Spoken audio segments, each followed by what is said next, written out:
আমি বললাম, ভাইয়া তুমি আমার সাথে কি করছো? ভাইয়া বলল, সঙ্গীতা তুই না আমার কাছ থেকে ভালোবাসা শিখতে চেয়েছিলে, এখন আমি তোকে ভালোবাসি খাচ্ছি। আজকে বাড়িতে কেউ নেই, শুধু তুই আর আমি।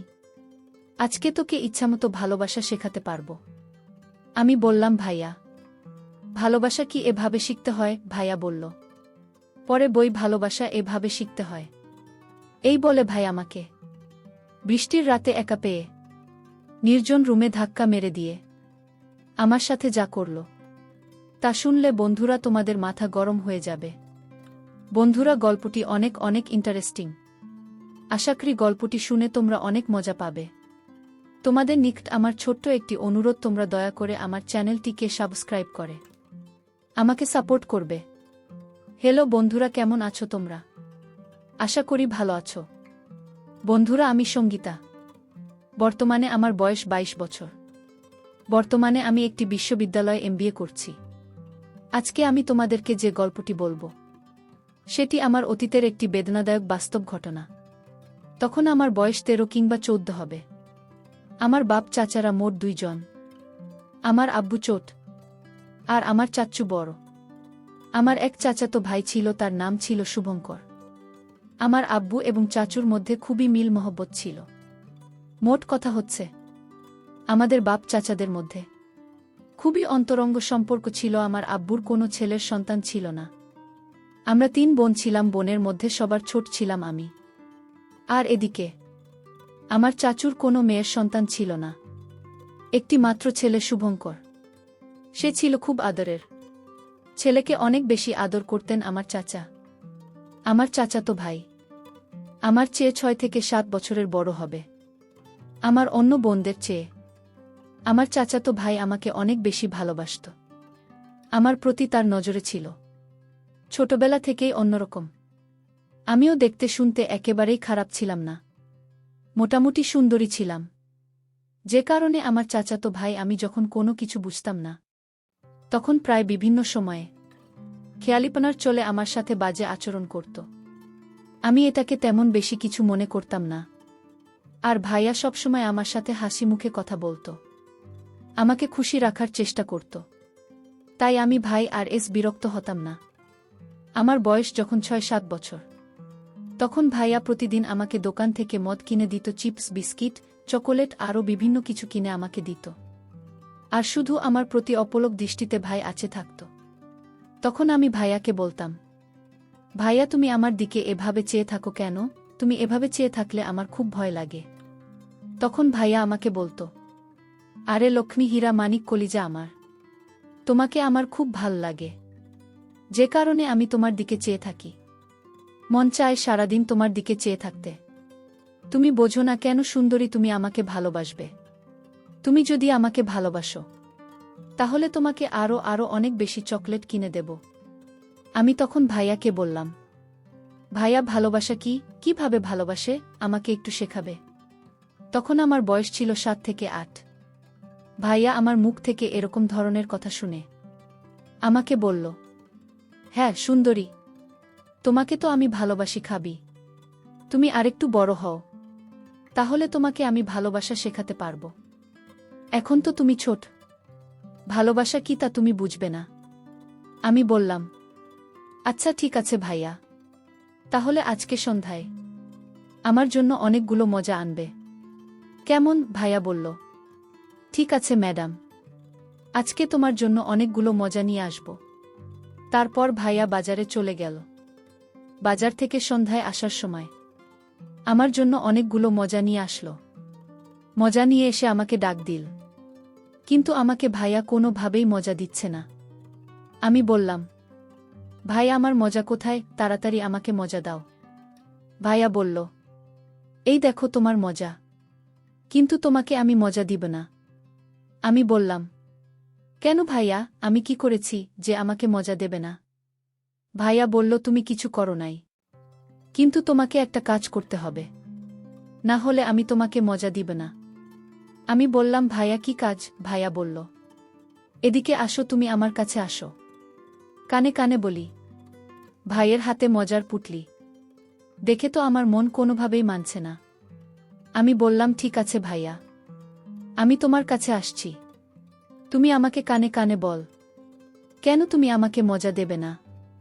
তুমি তো আমার জন্য মজাগুলো এনেছ, তাহলে এখন দিবে না কেন? তারপর আমি ভাইয়ের কাছে গেলাম। ভাই আমাকে কানে কানে বলল, ম্যাডাম, কিছু পেলে যে কিছু দিতে হয়, তুমি যদি আমাকে একটি জিনিস দাও, তাহলে আমি তোমাকে এই সবগুলো মজায় দিয়ে দিব। আমি বললাম, ভাইয়া, কি জিনিস?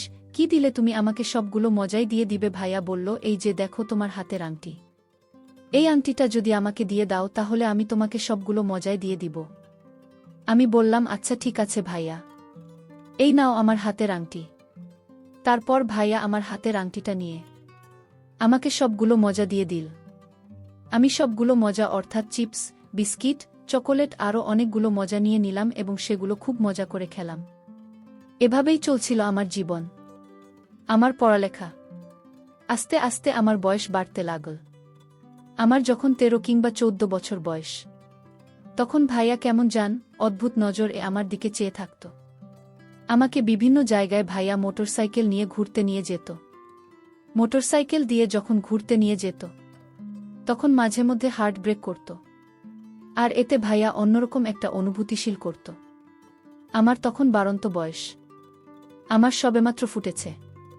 আমিও ভাইয়ের সাথে যখন ঘোরাঘুরি করতাম, আমারও খুব আনন্দ লাগত, খুব মজা পেতাম। বন্ধুরা, আমার চাচাতো ভাই শুভঙ্করকে আমি সত্যিই অনেক ভালোবাসতাম। এটা শুধু ভাই হিসেবে, কিন্তু প্রেমিক বা অন্য কিছু হিসাবে না। যেহেতু আমাদের কোনো ভাই ছিল না, আমার চাচার একমাত্র ছেলে, মানে আমার আপন ভাই এর চাইতেও আরও অনেক বেশি ভালোবাসতাম তাকে। কিন্তু তার ভেতরে যে এরকম একটা শয়তানি মতো ছিল, আমি তো কখনো বুঝে উঠতে পারিনি।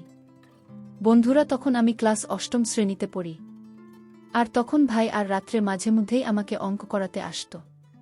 একদিন আমাদের বাড়িতে কেউ ছিল না, বাড়িতে শুধু শুভঙ্কর ভাইয়া আর আমি ছিলাম। নানু বাড়িতে, মামা অসুস্থ ছিল বিধায় আমার আব্বু আম্মু আব্বু চাচা কাকু সবাই চলে গিয়েছিল। সেদিন আমার আম্মু আব্বু আপুরা এবং কাকিরা আসার ঠিক কিছুক্ষণ পূর্বে এমনভাবে ঝড় বৃষ্টি শুরু হয়েছিল, যে কারণেই তারা সেদিন আর আসতে পারেন নাই। ঝড় বৃষ্টির রাত, বাহিরে বিজলি চমকাচ্ছে, প্রচুর পরিমাণে বজ্রপাতের শব্দ শোনা যাচ্ছে। ভয়ে আমি খুব আতঙ্কিত হয়ে গেলাম। ঠিক এমন সময় ভাইয়া কোথা থেকে যেন দৌড়ে এসে বলল, সঙ্গীতা কাকা কাকিমা কি এখনো আসে নাই? আমি বললাম না। বলল, ঠিক আছে, তাহলে আমি যাই।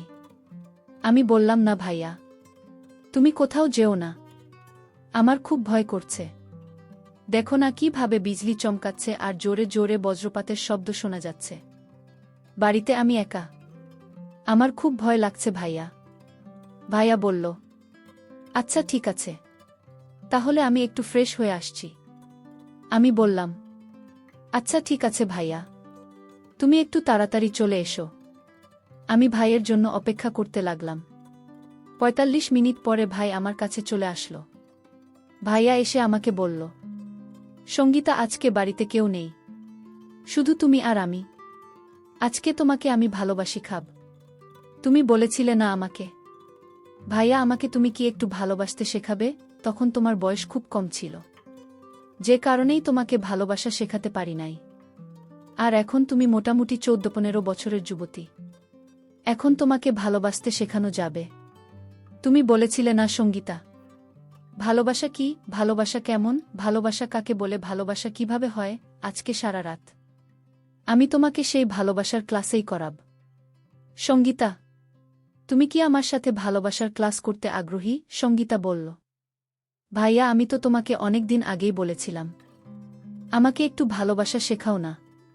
আমার ভালোবাসা শিখতে খুবই শখ, খুবই আগ্রহ, কিন্তু তখন তো তুমি আমাকে শেখালে না, আর এখন বলছো তুমি আমাকে ভালোবাসা শেখাবে। আচ্ছা ঠিক আছে ভাইয়া, আমি তোমার কাছ থেকে আজকে ভালোবাসা শিখব। ভাইয়া আমাকে বলল, সঙ্গীতা, তোমাকে যদি ভালোবাসা শিখতে হয় তাহলে তোমাকে যে একটা কঠিন পরীক্ষা দিতে হবে। তুমি কি সেই পরীক্ষাটা আমার সঙ্গে দিতে পারবে? সঙ্গীতা বলল, জিবি ভাইয়া, আমি অবশ্যই দিতে পারব। তারপর ভাইয়া তার পকেট থেকে মোবাইলটা বের করে বলল, সঙ্গীতা, এই যে দেখো, তোমার ভালোবাসা শেখার প্রথম ক্লাস, প্রথম পর্ব। তোমাকে আমার মোবাইলে একটি ভিডিও দেখতে হবে। এই ভিডিওটির মধ্যে ভালোবাসার সূচনা পর্ব আছে। তুমি কি দেখতে আগ্রহী? আমি বললাম, জি ভাইয়া, আমি দেখতে আগ্রহী। তুমি আমাকে দেখাও কিভাবে ভালোবাসার সূচনা পর্ব শুরু করতে হয়। তারপর ভাইয়ের মোবাইলে ভিডিওটা ওপেন করতেই আমার চোখ গেল ভাই আর মোবাইলের স্ক্রিনের উপর। ভিডিওটা দেখার সাথে সাথে আমার গায়ের লোম একটা জারা মেরে উঠল, চোখগুলো বড়বড় হয়ে গেল এবং আমাকে মনে হলো যে আমার সমস্ত গায়ে বিদ্যুতের প্রবাহ বইছে। আর আমি কাঁদতে শুরু করলাম। আমি ভাইয়াকে বললাম, ভাই, আমার কেমন লাগছে কেন? আমার সারা গায়ে কাঁপুনি উঠছে কেন? ভাইয়া বলল, আর সঙ্গীতা ম্যাডাম, এটা ভালোবাসার প্রথম ক্লাস। ভালোবাসা শিখতে হলে প্রথম প্রথম এরকম শিক্ষা সবারই পেতে হয়। তখন ভাইয়া বলল, সঙ্গীতা, এই দেখার একটা নতুন ক্লাস। এটা দেখলেই তোমার আরও ভাল লাগবে। একবারে পরিপূর্ণ ভালোবাসা শিখে ফেলতে পারবে। আমি খুব মনোযোগ সহকারে 10 মিনিটের একটা ভিডিও ভাইয়ের সামনে খুব ভালো করে দেখলাম। দেখার পর আমার কেমন জানি শুরু হয়ে গেল। আমি অনুভব করলাম আমার অবস্থা খুব খারাপ হয়ে যাচ্ছে। কোনো কিছু পাওয়ার আকাঙ্ক্ষায় আমি বিভোর হয়ে যাচ্ছি। তখন ভাইয়াকে আমি বললাম, ভাইয়া, আমি একটু ওয়াশরুম থেকে আসি। ভাইয়া বলল, না না সঙ্গীতা, ভালোবাসার শেখার সময় ওয়াশরুমে যাওয়া যায় না। আমি বুঝতে পারছি তোমার অনুভূতি। তুমি ভালোবাসার প্রথম পর্বের সবেমাত্র পা রেখেছ। একটু পরেই ভালোবাসার পূর্ণ রূপ দেখতে পারবে। তারপর ভাইয়া আমাকে আরেকটা ইন্টারেস্টিং ভিডিও আমার চোখের সামনে তুলে ধরল। ভিডিওটি দেখে আমার অবস্থা আরও খারাপ হতে শুরু হলো। ভিডিওটিতে এমন দুটি যুগল এমনভাবে তাদের কৌশল প্রদর্শন করছে দেখে আমার চোখে মুখে যেন আকাঙ্ক্ষার জোয়ার বয়ে যাচ্ছে। ভিডিওটি দেখার সময় ভাইয়া আর আমি একসাথে মিলে দেখেছিলাম। এক মোবাইলে দেখেছিলাম। একটি হেডফোনের একটি স্পিকার আমার কানে ছিল, আরেকটি স্পিকার ভাইয়ার কানে ছিল। ভিডিওটি দেখে আমি যখন ভিন্ন কিছু সুখের আশায় ছটফট করছিলাম, তখন ভাইয়া আমার সাথে হঠাৎ করে আচমকা এক অদ্ভুত আচরণ করা শুরু করল। আমি ভাই আর এই আচরণ দেখে হতবাক হয়ে গেলাম, কিন্তু বাধা দেওয়ার কোনো ইমেজ পেলাম না। আমার কাছে মনে হয়েছিল আমি যেন ভিন্ন কোনো সুখের স্বর্গে ভাসছিলাম। তারপর হঠাৎ আমার যেন হুঁশ ফিরে এল। আমি দেখতে পেলাম ভাই আমার সাথে খুব এলোপাতাড়ি করছে।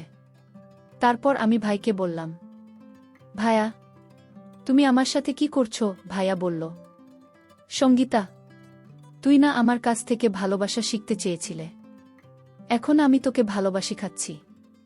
আমি বললাম, ভাইয়া, ভালোবাসা কি এভাবে শিখতে হয়? ভাইয়া বলল, পরে বই, ভালোবাসা এইভাবেই শিখতে হয়। এই বলে ভাই আমাকে বৃষ্টির রাতে একা পেয়ে নির্জন রুমে ধাক্কা মেরে ফেলে দিল। তারপর ভাইয়া এক ভয়ঙ্কর আচরণে মেতে উঠল। বন্ধুরা, ভাই আর এরকম উষ্ণ আচরণে আস্তে আস্তে আমার অবস্থা আরও খারাপ হতে লাগল।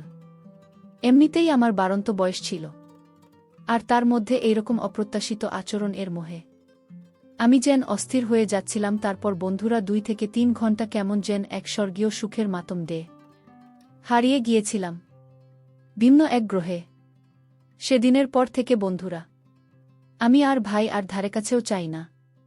সেদিন বুঝতে পেরেছিলাম ভাই আর মূল উদ্দেশ্যটা কি ছিল। ভাইয়া কিভাবে আমাকে ভালোবাসা শেখানোর চলে আমার কত বড়ি না ক্ষতি করে দিয়েছিল। সবকিছুর পরেও বন্ধুরা, এখন আমি একটা বিশ্ববিদ্যালয়ে পড়াশোনা করছি। চোখের মধ্যে অনেক স্বপ্ন, প্রতিষ্ঠিত হয় ভালো কিছু করব, কিন্তু তারপরেও আমাকে মাঝে মধ্যে অতীতের এই অপ্রত্যাশিত ঘটনাটি আমাকে দুমড়ে মুচড়ে ছাই করে ফেলে। পরিশেষে আমি তোমাদেরকে বলব বন্ধুরা, তোমাদের অথবা তোমাদের ছেলে মেয়েদের জীবনেও হয়তো এরকম ধরনের পরিস্থিতি ঘটতে পারে। তাই আমি তোমাদেরকে পরামর্শ দিব, সর্বদাই ছেলে মেয়েদেরকে নিজেদের হেফাজতে রাখবে, কারণ নিজের বাবা মা ছাড়া সন্তানের ভবিষ্যৎ সব জায়গায় প্রায় অনিশ্চিত। বন্ধুরা, আজকে এই পর্যন্তই। আবারও আসব তোমাদের মধ্যে নতুন কোনো গল্প নিয়ে। গল্পটি যদি তোমাদের ভালো লাগে তাহলে একটি লাইক দাও, প্রতিদিন আমি তোমাদেরকে এই রকম ইন্টারেস্টিং একটা করে নতুন গল্প উপহার দিব। তাই তোমাদেরকে অনুরোধ করে বলছি, তোমরা যদি এরকম ধরনের ইন্টারেস্টিং গল্প পেতে চাও তাহলে দয়া করে আমার চ্যানেলটি সাবস্ক্রাইব করো। অবশেষে তোমাদের সকলের সুস্বাস্থ্য কামনা করি। ভিডিওটি দেখার জন্য তোমাদের সকল